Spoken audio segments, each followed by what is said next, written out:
చెప్పు ఏం sir doctor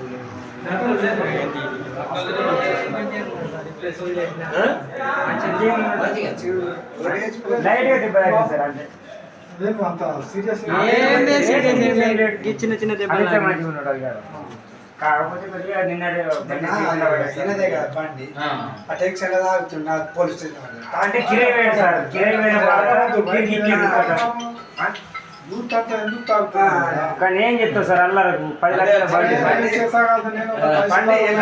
sir అన్నాడు కదా ఆయన తాగుతున్నాను ఆయన పెద్ద ఉద్యోగం చేసేసి తాగుతున్నానా తాగాను మీరు కూడా తాగవచ్చు తర్వాత నిన్న చెప్పేసాం కదా హెల్మెట్ ధరించాలని కానీ ఏం చేద్దాం సార్ 10 లక్షల బండి మా పెద్దమ్మ చిన్న ఎదులేదు సార్ అందుకని 2000 గిరాయి కోసం 10 లక్షల బండి పెట్టినా కానీ అది మీరు డాక్టర్ సాబు మీకు వచ్చేసి చూశారా ఎవరు డాక్టర్ లేడు సార్ ప్రస్తుతం ఇప్పుడు నిన్న కూడా డాక్టర్ కోసమే లొల్లి జరిగింది సార్ నిన్న ప్రోగ్రాంలో కూడా. సో మాకు కనీసం ఇక్కడ ఫార్మసీ ఒక సిస్టర్ కూడా లేడు, కనీసం అటెండర్ ఉన్నాడు సార్. అటెండర్ కూడా అయినా విధానము చాలా వరకు కష్టపడుతుంది సార్. మా బాధ ఏందని అంటే కనీసము ఇక్కడ ఒక మా గిరిజన ప్రాంతం కాబట్టి ఈ గిరిజన గ్రామాల్లో కనీసం ఒక ఫార్మసీ సిస్టర్ ఉన్న పర్వాలేదు సార్, మాకు ఒక ఏఎన్ఎం సిస్టర్ ఉన్న పర్వాలేదు సార్. కనీసం ఎవరు లేకుండా ఒక అటెండర్ ఉంటే ఎట్లా ఉంటుంది పరిస్థితి?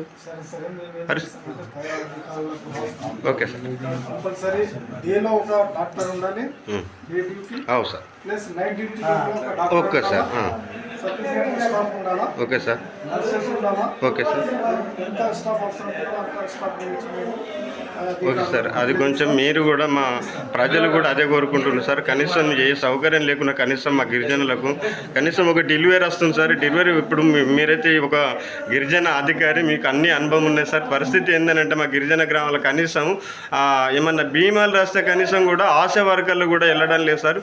వర్షాకాలం అయితే ఎవరు కూడా ఉండరు సార్. పరిస్థితి అయితే ఈ ఎండాకాలం అని ఆయన కొంచెం సేవ అందించాలని మా ప్రజలు కోరుతున్నారు సార్, మేము కూడా కోరుతున్నాం సార్. పరిస్థితి ఓకే సార్, ఓకే సార్, కావాల్సినంత staff okay sir, okay thanks sir. కొంచెం చూడండి మా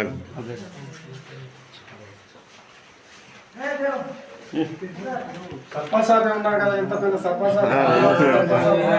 అరే బాబు ఇట్లా